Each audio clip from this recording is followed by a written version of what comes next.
Lucas capítulo 24 narra os acontecimentos. Amém? Todos aqui? Pronto? Joia. Então o Evangelho de Lucas capítulo 24 narra os acontecimentos logo após a morte e a ressurreição de Jesus. Logo que Jesus foi sepultado, no dia seguinte, bem de manhã, algumas mulheres foram lá para o túmulo para visitar o túmulo e também para preparar o corpo, não é? Embalsamar. Foram lá visitar o túmulo. Quando elas chegaram lá, levaram um susto. O túmulo estava vazio. E apareceram dois varões. Em outro evangelho diz que apareceram dois anjos com vestes resplandecentes, que diziam para elas o seguinte: por que buscais entre os mortos ao que vive? Ele não está aqui, mas ressuscitou. Lembrai-vos de como vos preveniu, estando ainda ele na Galileia. Elas saíram dali e espalharam a notícia. O versículo 11 diz: mas tais palavras lhes pareciam como delírio e não acreditavam nelas. A partir do versículo 13, diz que dois discípulos iam de Jerusalém para Emaús. Estavam caminhando, uma distância de aproximadamente 11 quilômetros. Estavam conversando sobre o ocorrido. Estavam tristes, conversando, quando Jesus aproximou deles, dando uma de desentendido, e perguntou: sobre o que vocês estão conversando? E um dos dois, Cleopas ou Cleopas, alguns falam Cleopas, Cleopas, né? Algumas pronúncias, chamou a atenção de Jesus, versículo 18, dizendo: escuta, você é o único que não sabe do que está acontecendo. Você estava lá em Jerusalém e não sabe o que aconteceu. Você ignora as ocorrências desses últimos dias. E Jesus, ainda dando uma de desentendido, perguntou: quais? E passaram então a contar tudo o que tinha acontecido. E nos versos 25 a 27, na linguagem da Nova Versão Internacional, Jesus interrompeu-os e disse: como que vocês custam a entender e como que vocês demoram a crer em tudo que os profetas falaram? Não devia Cristo sofrer estas coisas para entrar na sua glória? E começando por Moisés e todos os profetas, explicou-lhes o que constava a respeito dele em toda a Escritura. Então Jesus dá um puxãozinho de orelha: mas como que vocês demoram para entender as coisas? Como que vocês demoram para crer? Vocês sabem, já foi dito de tudo o que aconteceria. Não devia Cristo sofrer estas coisas? Como que vocês demoram para entender as coisas? Muito bem, esta semana nós viveremos duas festas significativas para o cristianismo: a morte de Jesus, na sexta-feira, que embora seja triste, é alegre, porque ele morreu a nossa morte. Se ele não tivesse morrido, nós morreríamos. E no domingo, a ressurreição de Jesus Cristo. nós temos aprendido que existem 4 festas, ou melhor, 5 festas dentro do cristianismo. A primeira é o Natal, a segunda é a morte de Cristo, a terceira é a ressurreição, a quarta é a vinda do Espírito Santo, e a quinta está por acontecer, ou seja, é quando Jesus virá buscar a sua igreja. Muito bem. A Páscoa, ela vem perdendo o seu significado. Aliás, todas as festas cristãs vêm perdendo o seu significado. E muitos a comemoram, mas entretanto, sem saber exatamente do que se trata, qual o seu real significado. Então, queridos, ainda que rapidamente, porque nós temos ainda algumas coisas pela frente, mas eu quero lembrar com vocês, para que vocês possam, em primeiro lugar, comemorar a Páscoa com entendimento. E em segundo lugar, para que possam também reunir com seus familiares, amigos e ensinar-lhes, explicar-lhes o verdadeiro significado da Páscoa. Amém? Então vamos orar? Querido Deus, eu quero em nome de Jesus te pedir que tu dê-nos o entendimento, a sabedoria, a compreensão e a aceitação do verdadeiro significado da Páscoa. Que seja uma palavra que venha do teu coração para o nosso coração, e todos nós saímos daqui com a mente bem aberta, o coração recebido, e participemos desta festa da Páscoa com entendimento, com alegria de quem sabe o que está fazendo e festejando. Eu oro em nome de Jesus. Amém. Em primeiro lugar, é preciso que nós entendamos que a Páscoa, ela iniciou no Antigo Testamento. Como nós explicamos sobre o batismo, que iniciou com a circuncisão lá no Antigo Testamento, a Páscoa também iniciou no Antigo Testamento. O povo de Deus, aquele que nós explicamos agora há pouco, estava no Egito como escravo há cerca de 400 anos. Era o povo de Deus, escolhido por Deus, separado por Deus, mas vivendo como escravo no Egito. E eles oravam para que eles fossem libertos do cativeiro. Deus ouviu a oração deles, decidiu libertá-los e escolheu um homem chamado Moisés. Moisés seria o homem que os conduziria do Egito para a terra prometida. E Deus disse para ele: você vai falar com Faraó, para que Faraó liberte o meu povo, para que o meu povo vá adorar-me. Moisés de início deu uma série de desculpas e dizia que ele não sabia falar direito, que era um homem pesado de língua, e mas até que ele se convenceu, e ele foi falar com o Faraó. Chegou, falou com o Faraó. Faraó disse: de jeito nenhum. Era uma mão de obra muito grande que Faraó tinha no Egito. Era um grupo muito grande que trabalhava. E é interessante que quando Moisés chega e pede para liberar o povo para servir a Deus, ele diz: bom, se está dando tempo de vocês saírem daqui para ir adorar a Deus, sinal de que está sobrando tempo, toca mais serviço nesse pessoal. E cada vez que Moisés ia falar: tá dando tempo de mais serviço.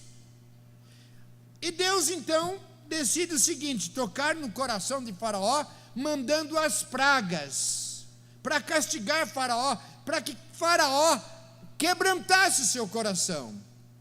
Quando vinham as pragas, veio a primeira. Faraó: tudo bem, pode liberar, podem ir.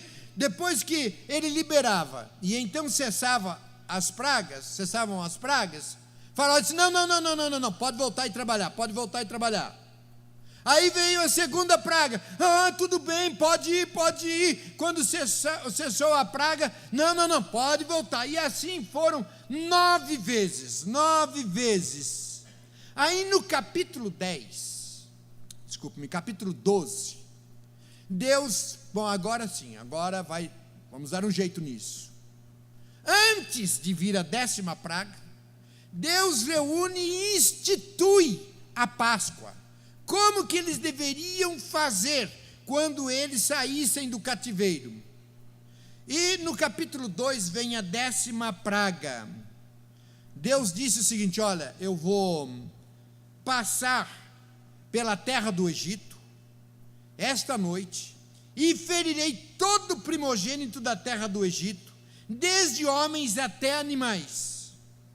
E sobre todos os deuses do Egito farei juízos, porque eu sou o Senhor Deus. Acontece que ali no Egito estavam também os israelitas, estava o povo de Deus, habitava ali no Egito.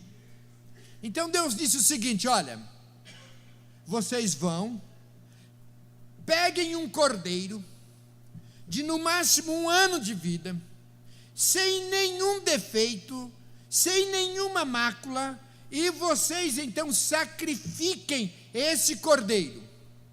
E o sangue do cordeiro, vocês esparjam nos umbrais da porta. Vocês vão colocar então este sangue nos umbrais da porta. Eu acho que tem mais um, se não me engano. Vocês vão colocar nos umbrais, vão colocar no batente da porta. E o anjo que virá, sobre cada casa que tiver o sangue, ele vai passar por cima. Daí a palavra Páscoa, Pesach, significa passagem, pular além da marca, passar por cima ou poupar. Assim, o povo de Deus foi protegido da morte através do sangue do cordeiro. Muito bem. Vocês poderiam dizer, mas Deus sabia quem pertencia a ele, quem não pertencia. Por que que ele mandou colocar o sangue de um cordeiro no batente das portas?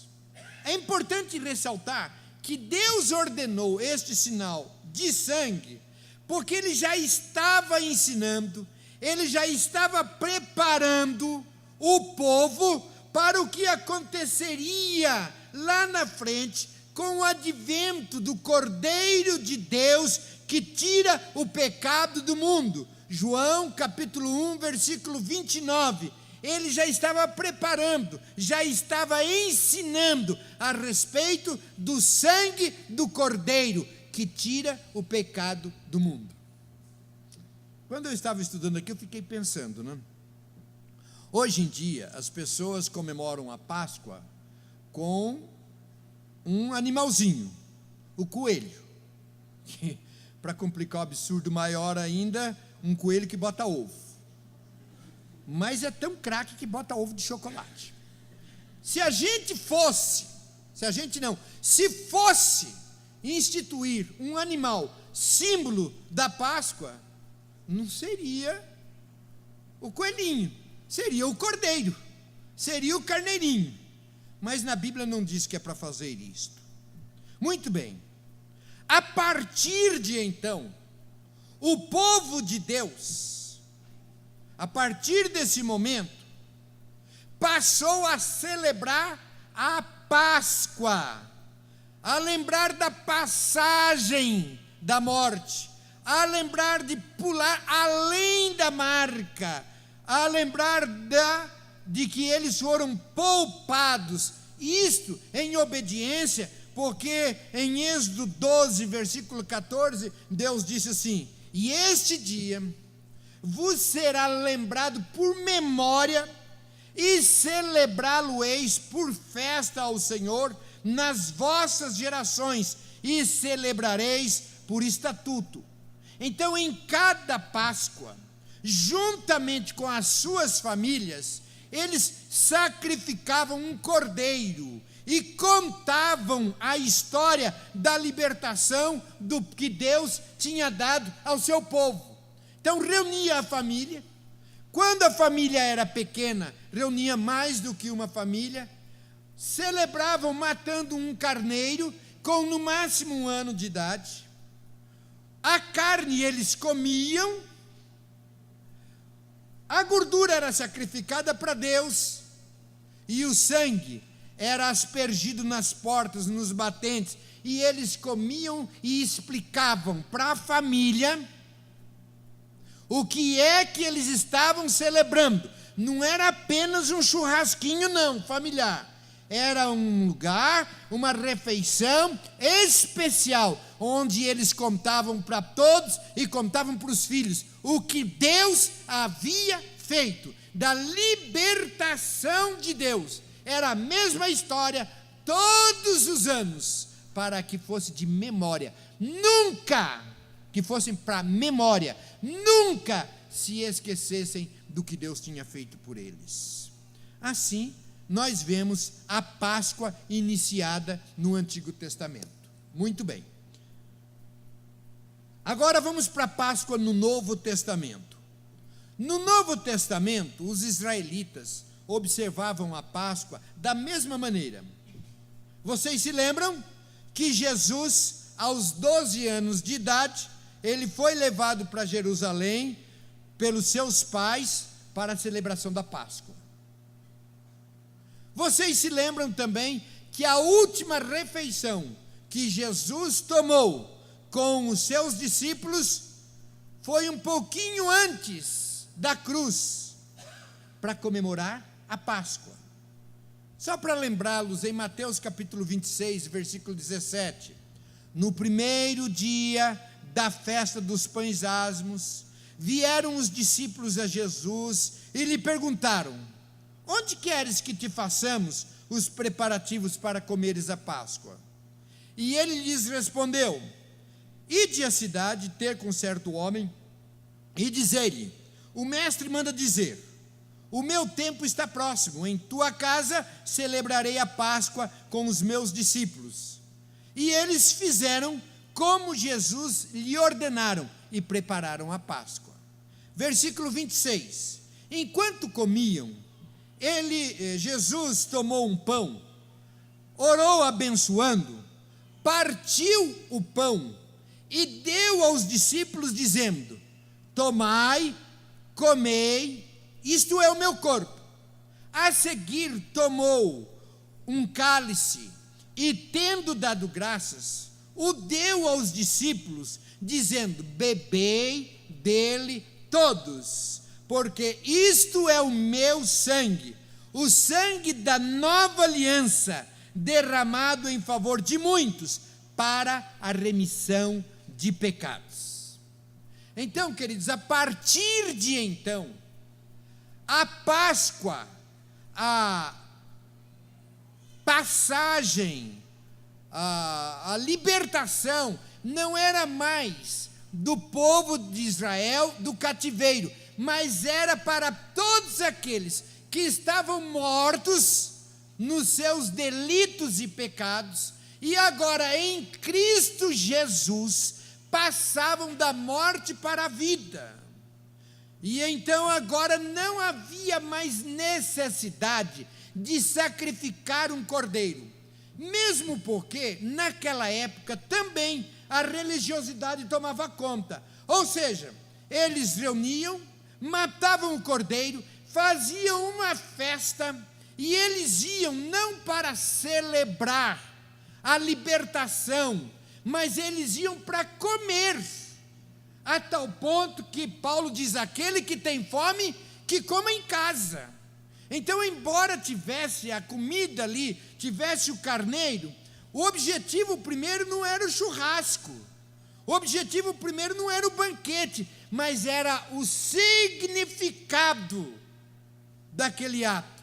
E então diz: olha, não é mais naquele que tem fome que coma em casa, não precisa mais sacrificar o cordeiro, porque o Cordeiro de Deus, que tira o pecado do mundo, lá em 1 Coríntios 5, 7, diz: Cristo, o nosso Cordeiro Pascal, foi imolado. Então agora Cristo Jesus, e agora o alimento, Jesus tomou o pão e disse: este pão, deu um pedaço de pão para cada um, e disse: este pão simboliza o corpo, meu corpo, o corpo do Cordeiro, que será perfurado no madeiro. E um cálice contendo vinho, disse: e este cálice simboliza o sangue, o meu sangue, o sangue do Cordeiro, que será derramado na cruz em favor de todos. E então agora não era mais um banquete, era um alimento onde eles comiam pouco, porque ele queria trabalhar o simbolismo apenas. Então é Cristo Jesus quem nos liberta do pecado e da morte, todos aqueles que creem em Cristo Jesus. Nós somos o Israel de Deus, o povo de Deus, não uma nação exclusiva, mas todos aqueles, independentemente das nações, judeus, alemães, russos, e todos aqueles que até mesmo não se dão nesta vida, mas aqueles dessas nações que recebem a Cristo Jesus, fazem parte do povo de Deus.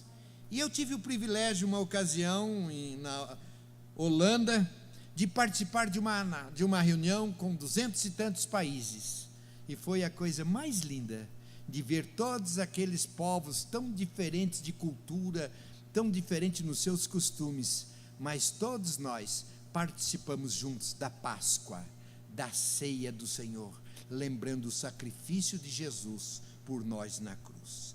Então a Páscoa no Novo Testamento é a passagem da morte para a vida.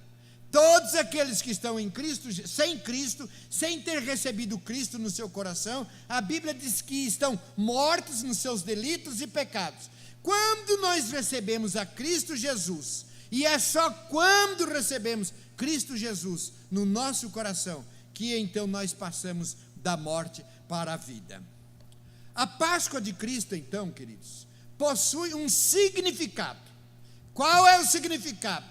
Jesus morreu na cruz pelos nossos pecados, para que através da nossa fé em seu sacrifício e em arrependimento dos nossos pecados e numa entrega total e irrestrita a Ele, passemos da morte para a vida, sejamos salvos no dia em que Jesus voltará para buscar os seus. Eu creio que está bem claro, não? Está bem claro, todos agora têm entendido isto. E eu quero terminar esta mensagem, antes lembrando que Jesus Cristo então é o último cordeiro. A partir de Jesus não precisa mais de sacrifício, porque Cristo Jesus já fez todo o sacrifício necessário por nós. O que nós precisamos é apenas aceitar, reconhecer que o sacrifício de Cristo foi por nós. Muito bem. Eu quero terminar voltando para o nosso texto inicial, lá no capítulo 24 de Lucas, quando os discípulos estavam caminhando e Jesus começa a explicar para eles desde Israel e vai conversando, cerca de 11 quilômetros, dá para ter uma boa prosa. E ao se aproximarem, versículo 28, ao se aproximarem do povoado para o qual eles estavam indo, Jesus fez como quem ia mais adiante, como quem ia embora, mas eles insistiram muito com ele: fica conosco, pois a noite já vem, o dia já está quase findando. Então ele entrou e ficou com eles. Versículo 30, quando eles estavam à mesa com eles, Jesus tomou o pão, deu graças, partiu e deu a eles. Versículo 31, então os olhos deles foram abertos. A minha oração, que com esta palavra, queridos, os nossos olhos sejam abertos e nós sejamos usados para abrir os olhos de tantas pessoas que comemoram a Páscoa, mas não estão entendendo ainda o verdadeiro significado e o verdadeiro sentido. A minha oração, que nós, com os olhos abertos, abramos os olhos de muitas pessoas durante essa semana. Você vai ter oportunidade de falar da Páscoa muito, porque vai ser o assunto da semana. E você explicar o que significa a Páscoa. E a Páscoa só tem significado, só tem sentido, só é a verdadeira Páscoa quando nós nos lembramos que Jesus Cristo veio a este mundo, viveu entre nós, morreu por nós, ressuscitou, e está à destra de Deus o Pai, intercede por nós, e um dia voltará para nos buscar.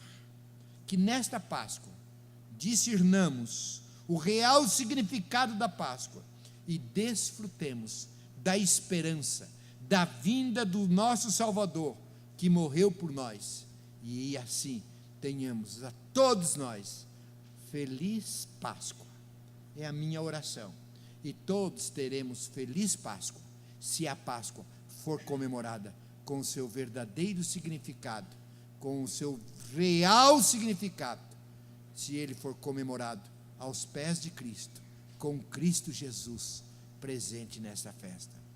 O apóstolo Paulo chega a dizer que se comemorarmos a Páscoa sem esse entendimento, ao invés de bênção, é triste dizer, mas ele diz que serve de maldição. Então, para que sejamos abençoados, entendamos, expliquemos e vivamos a Páscoa com Cristo Jesus. Amém?